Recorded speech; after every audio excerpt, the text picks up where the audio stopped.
life, Kira? Okay, hi everyone. So this summer I am going to Greece to work in a refugee camp from June 5th to August 20th. So this is Moria, the camp that I'll work in.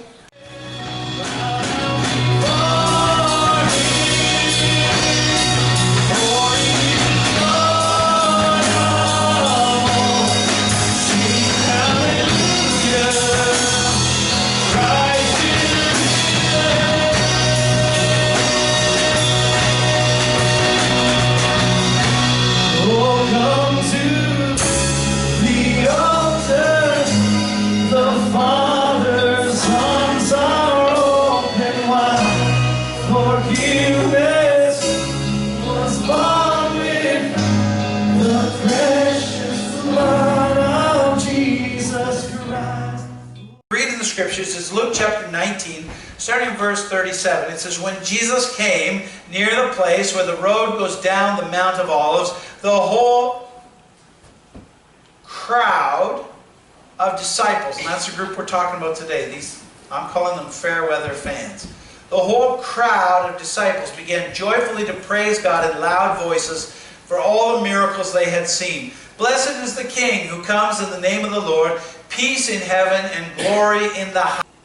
How many have ever been in that kind of situation in your life? What you wanted God to do was not what you experienced, okay?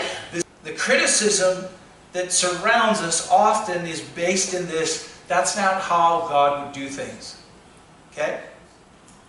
A baby born in a manger in a little dusty backwoods town, this can't be God.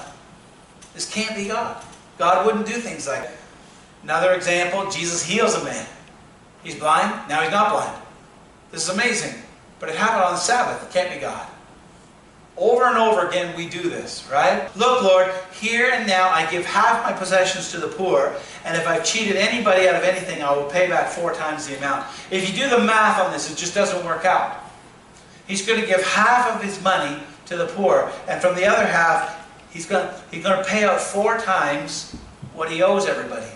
Well, soon, that money's going to be gone. This is a bankruptcy moment, right? They may say chapter 19, but it's a chapter 13 moment for Zacchaeus. He's going to pay out all this money, okay? He's come to realize that radical discipleship, radical following of Jesus is a costly moment. Cost him everything. Anyone want to sign up for that? For many of us, throwing our coat down is a real challenge because it represents a part of us. It represents our identity. It represents who we are and what we do, and there's a lot of stake in it. So somewhere along the way, I developed this sort of kind of a class clown thing. They really liked my jokes, grade 3. My jokes were right there. And that identity, that coat for me was challenged. I remember the exact day. It was in grade 10. It was an English class. We had been given the task of writing an essay for Christmas. So I wrote my essay about our society taking Christ out of Christmas, removing the religious reference to Christmas. And it was, I put my heart into that paper. I mean, it was a testimonial. It was a faith act. I wrote this significant paper to express my heart feeling, my deepest level of faith reality for me. So the papers were handed back. I got quite an excellent grade, as you would imagine I would. And so the teacher asked for people to read theirs out. Right? And I'm like, and so my boldest, strongest, because I'd grown up in the church, I'd grown up a Christian, and in my boldest, strongest voice, I said, I'd rather not. But that was a point for me. Are you going to throw down? Are you going to throw your coat in the street? Or are you going to walk home with it? Which coat are you going to wear? And so for me, I remember the day very, very clearly. So I read out my paper, and it was a defining point in my life. The room went silent. Everybody's like, What? Except on the inside. What? It's just silent. A little bit of conversation after. But that for me was a defining moment. Which coat are you going to be defined by? And from there on, although I'd been fairly quiet to that point in my high school career, the next 6 years of high school,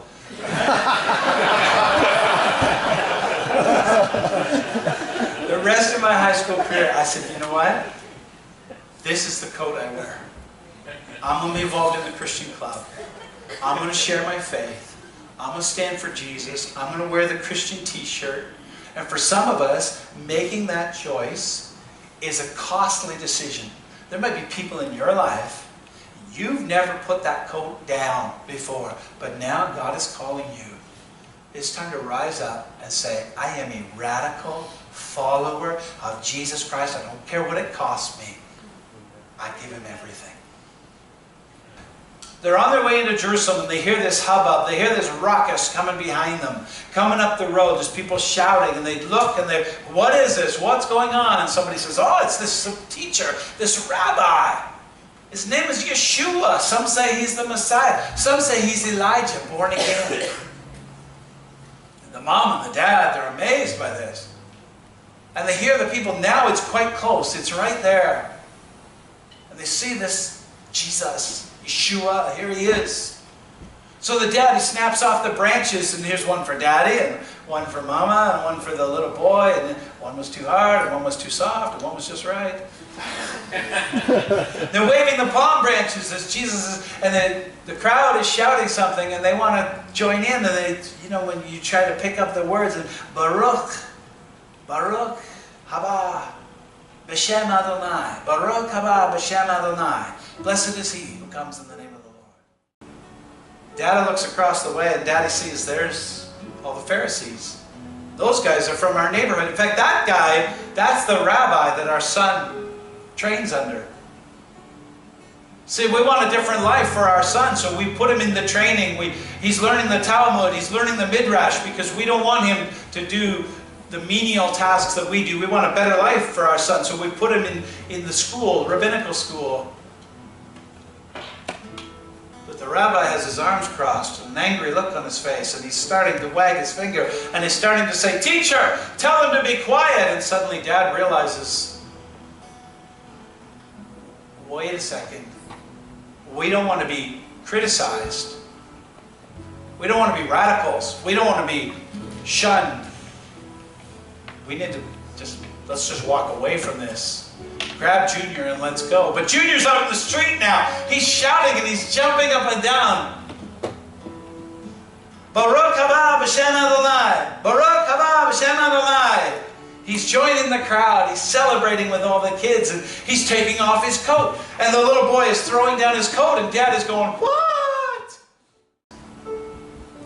Saying yes to Jesus is costly. And so with the inner conflict and the outer criticism and the cost, he reaches out to grab the lad.